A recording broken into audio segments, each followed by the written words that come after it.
Hey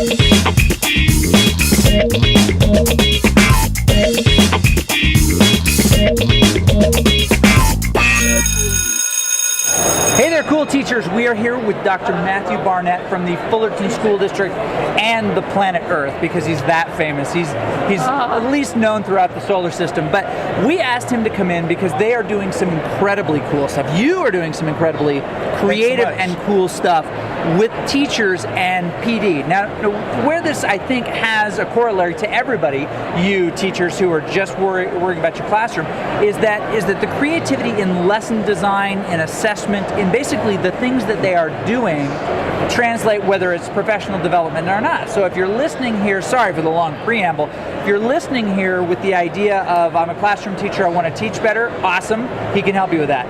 If you're listening as I'm an administrator, or I'm a tech coordinator, I'm someone who leads other teachers, and I want a more interesting and exciting professional development, he can help with that as well. So, how about that for an introduction? Wow. Tell us, if you don't mind, tell us a little bit of the story of your iPersonalize training that I got to witness earlier this summer. Well, our work with iPersonalize was to acclimate the teachers to using the program, using a game-based learning management system with their students, but also not only that, but also to get them really dialed into excellent teaching strategies and having new technologies. So we figured the best way to do that was to have the teachers in an environment that was similar to what they'd have with their students. So you want to simulate, almost for them, a classroom environment so they can kind of mentally switch roles. That was the idea. We want to have a direct one-to-one correlation between what we expect to see in the classroom, what we're doing in our professional development, and down to like, what is the classroom? What should it look like? Yeah, and they're looking at pictures right now of what this looks like. So yeah, exactly. Yeah. So we have boom and pow and all kinds of different pictures around there with icons. We've got characters. We've got our learning scales all over the place. So some new things that make the classroom new and exciting and interesting to kids, and some very traditional teaching pieces also. And you used a couple of interesting visual themes that you kind of ran throughout. You used superheroes, and you used kind of the whole spy vibe. Where did those come from? Well, the idea with the superheroes is we want kids and teachers also, we want everyone to have that kind of self-efficacy where they're thinking, I'm a superhero, I can change the world, I can do something really interesting and meaningful. And the secret agent piece is along the same lines. We want them to see themselves as agents of change. We want them to see that they have the ability to make the educational environment better for their students and for their colleagues as well. And so who are the villains then? The villains, we have very interesting villains. So we have general ignorance and general indifference. Oh, okay. Yes. The two biggest villains that you can fight. Indifference and ignorance. Ignorance, okay. Yes, so we were fighting against indifference and ignorance and general indifference and general ignorance and general indifference specifically. And because those are the things you're fighting mostly in schools. And even if you look at teachers that are mid-career, end of career, they're like, I'm bored with this. I don't want to, I don't know if this is the most exciting career in the world.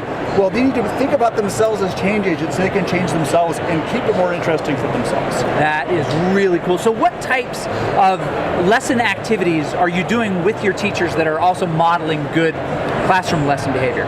Well, some of the simple things we're talking about, like, do the kids know where we're going with the lesson? Do they have a goal? So we have some very traditional elements like that.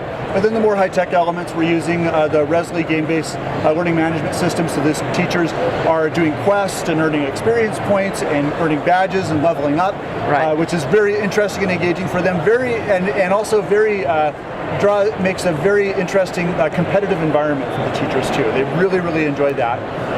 We're also using new technologies. We're using iPads. We're using different apps. We're using Adobe Spark quite a bit. We're using Google Classroom quite a lot. So they're doing some very interesting and cutting-edge multimedia pieces, doing some other very traditional reading and writing activities as well. That's so cool. Now, I got to witness some really interesting group activities that almost kind of launch every day. It's a group challenge, and it might be specifically curricular, or it might not be. Right. It's just a way to get them working together, working towards something. Can you explain maybe some of that? Sure. So in one of our groups we had that were developing games that could have been just like a sweat house where the teachers are just there and they're working and they're finding curriculum and they're making slideshows and stuff like that. So we gamified that. So at the beginning of the day, they had a challenge that they had to fulfill based on the work that they got done, and they could earn money. And then money. Yeah, well, but it's paper money that you Paper can buy money. online. It's Yes. so cool. It really looks okay. very much like real currency.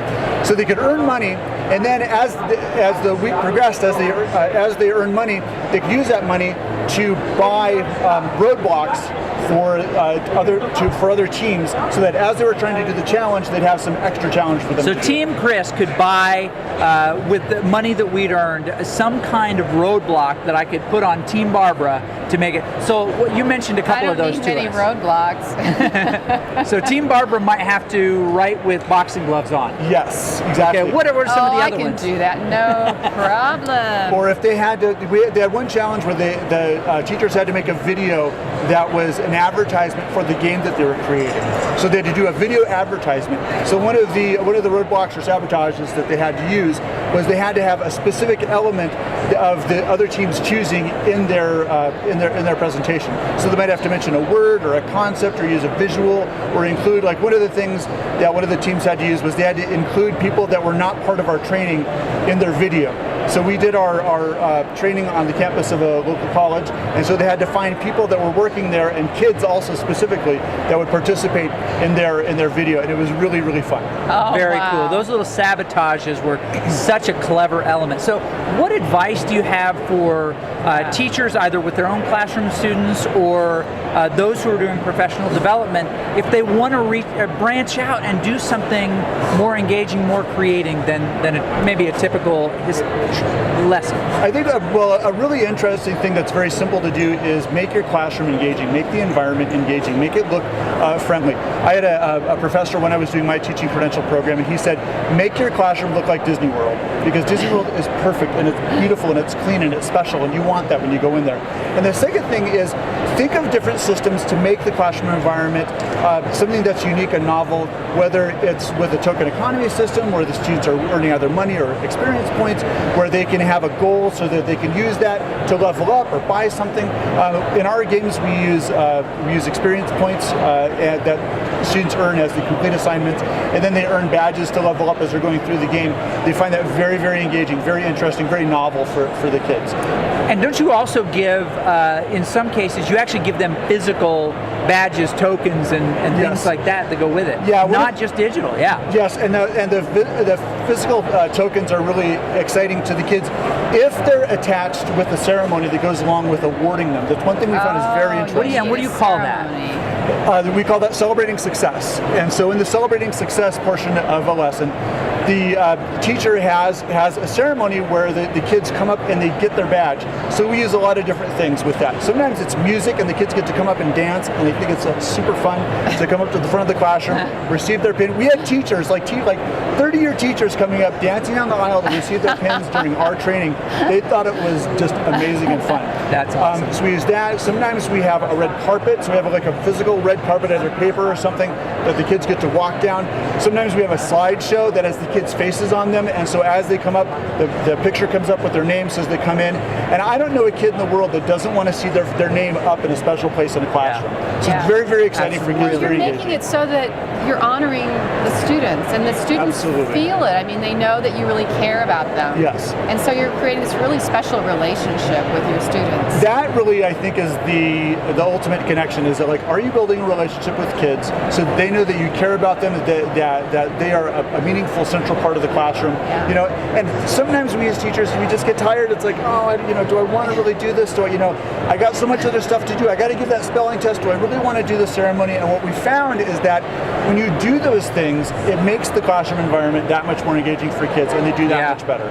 Celebrating success. Very cool. Sounds If people great. want to follow your brilliance and things, how do you like it when people follow you? They can follow me on Twitter at There it is. MABarn.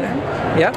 And that's probably the best way to see the things we're doing. You can also check out our website, which is ipersonalize.life. Okay. A new domain, huh? A new Life. domain, ipersonalize.life, exactly. And if you're super duper into it, we have some sample games. If you go to our epiclearning.us URL, we have a game there. If you contact me via Twitter, I can give you a course code. You can create an account, and you can play through a game on your own. Very cool. There you go. Wow. Lots of cool stuff from a master himself. Thank you for spending time with us. We appreciate it. Thank you so And we'll much. see you guys next time. We'll be right back.